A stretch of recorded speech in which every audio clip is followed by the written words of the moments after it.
বাংলাদেশ জাতীয়তাবাদী যুবদল লুটন শাখার উদ্যোগে ইংল্যান্ডের বিভিন্ন শহর থেকে আসা নেতাকর্মীদের উপস্থিতিতে দোয়া মাহফিল হয়েছে। আমাদের লুটন প্রতিনিধি ময়নুল ইসলাম দুলাল জানান, মঙ্গলবার স্থানীয় একটি রেস্টুরেন্টে অনুষ্ঠিত হয় এই দোয়া মাহফিল। এ সময় লুটন যুবদলের সভাপতি আনিসুর রহমানের সদ্যপ্রয়াত মায়ের আত্মার মাগফিরাত ও বাংলাদেশ ছাত্র আন্দোলনে যারা প্রাণ হারিয়েছে তাদের জন্য দোয়া করা হয়। দোয়া মাহফিল লুটন যুবদলের সভাপতি আনিসুর রহমানের পরিচালনায়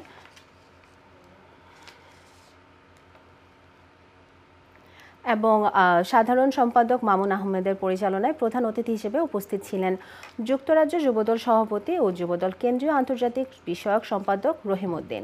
দোয়া মাহফিলে সাবেক প্রধানমন্ত্রী বেগম খালেদা জিয়ার দ্রুত সুস্থতা, তারেক রহমানের দীর্ঘায়ু এবং আগামীতে দেশ পরিচালনার সুযোগ ও উপস্থিত সবার বাবা মায়ের জন্য বিশেষ মোনাজাত করা হয়।